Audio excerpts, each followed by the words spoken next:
A camera that has been stuck with me since launch date. A hybrid camera capable of doing both photos and videos. And it is the Sony A7IV. The Sony A7IV is a camera that I use for almost every scenario. Videos, photos, from product to wedding to portraits. This camera is versatile and it provides an experience that is unique, unlike my previous camera, which were the Canon 2000D, the Sony A6400 and the Sony A7 III. If you came up to me and asked whether the Sony A7IV is a good camera, I would just say to you that yeah, it is a good camera, but there is also a catch. And the catch is, in today's world where new cameras are coming out every year, how good will the A7IV be moving into the future? And by then, will I still recommend the camera to you? Now, let us start on my experience on the ergonomic aspect, which I would rate a whopping 8 out of 10. And that rating is definitely above average, but I rated it quite high because I came up from an A6400 and an A7 III, and with those cameras, the ergonomic are rated as a 6 and a 6.5 or even lower. So it was a massive and noticeable improvement on how the camera feels with the Sony A7IV. Firstly, the handle grip feels a lot better and safer to hold. Plus, with the A7IV, you get better build quality, which feels like you can go shoot through rough terrains with no problems.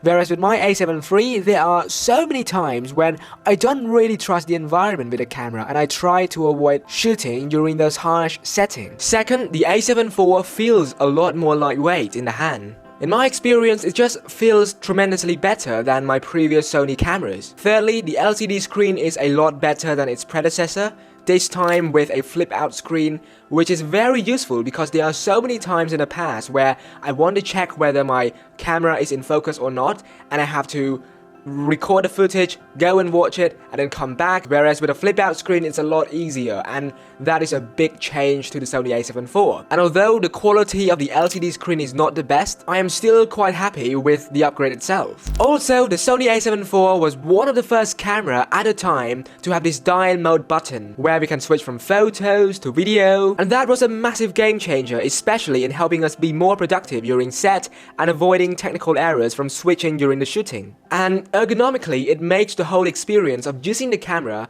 so much more satisfactory than before. When it comes to photo, the image quality is top notch, especially for what I do, which are social media, family portraits, general portraits, product photography, and I don't really need those photos to be printed physically, but it's good to know that if I do, the 33 megapixel image will do the job just fine. However, it is crucial to understand that if you're a beginner and you invest in an expensive camera like the Sony A7IV, then I would really recommend you to invest in your lens as well. I am not telling you to buy, let's say, a G Master, but at least invest in something better than a kit lens. I don't recommend you buying the camera along with the kit lens because you are buying a very expensive camera. Why use a $50, $100 kit lens? Invest in something better. Do not just use the kit lens for something that you spend so much money on. From my personal experience, I use the camera for business purposes a lot, whether it be for my own business, freelancing work, so I want to invest in a good lens. Also, I had so many experience buying cheaper lenses where I bought it, I regret, and I bought another one. So for my Sony A7IV, I just went for the 35mm G Master lens, and I have been stuck with it for the last 2 years, and I used it for almost every single thing that I do, mixing it up with my G lens, the 18-105. Honestly though, invest in a good lens and do a lot of research before buying it. With the Sony A7IV, you almost cannot go wrong with video capability. Firstly, it can do 4K 10-bit up to 60 frames per second. And yes, it is cropped, but the quality does not drop unlike the A6700, which can do 4K 120.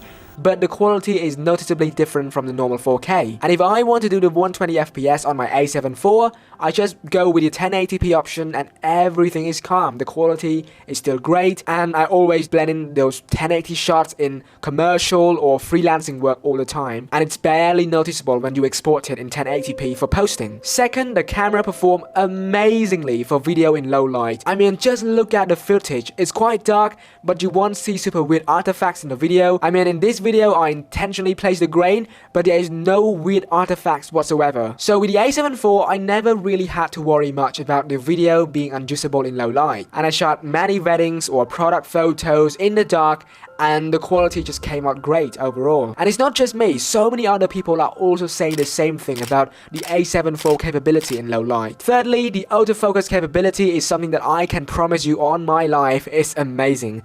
I don't know how good it is with the A1 or the newer Sony camera, but with the A7 IV, autofocus never fails me once with video. Whereas when I was using the A7 IV, the camera would always struggle to perform, and there are so many times when I had to redo talking shot because the camera didn't focus properly. Another plus side is how the A7 IV do a full width oversample 4K from 7K, and it is up to 30 frames per second. So it is a very noticeable jump in video quality.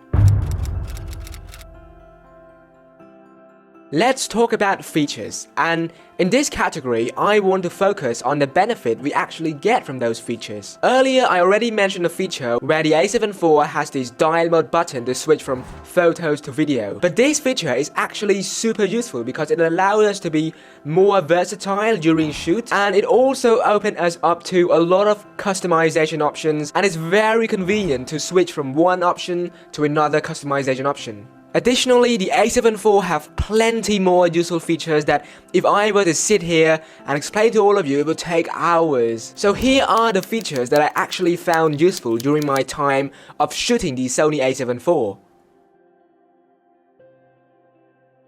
And there are so many other features related to AI and autofocus, but those are the main features I found very useful, and it felt like a massive jump from my brother-in-law's Sony A7 III that I borrowed from him and my own A6400 that I bought from my friend. And so we have arrived at the end of the video, and this is the entire evaluation that I made on the A7 IV. I have the list right here.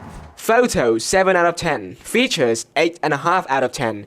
Video, 8.5 out of 10, Ergonomic, 8 out of 10. And those are the rating based on my experience. And to be frank with all of you, the Sony A7 IV is still a strong contender in 2024 and probably for the years to come. Even after the A7 V comes out, I still think the A7 IV is still worth it. Compared to many cameras in the market and in this price range, the A7 IV offers a great hybrid shooting experiences, which is proven to be very versatile for a lot of people, including myself, in so many scenarios. Obviously, there are some downside to using the cameras, but overall, I believe it is a great value for money, and you're definitely paying for something that you're gonna use for years, going through rough terrains, and not having to worry about so many things that you would have to worry about in the previous Sony cameras. So yeah, this video is primarily about the A7 IV.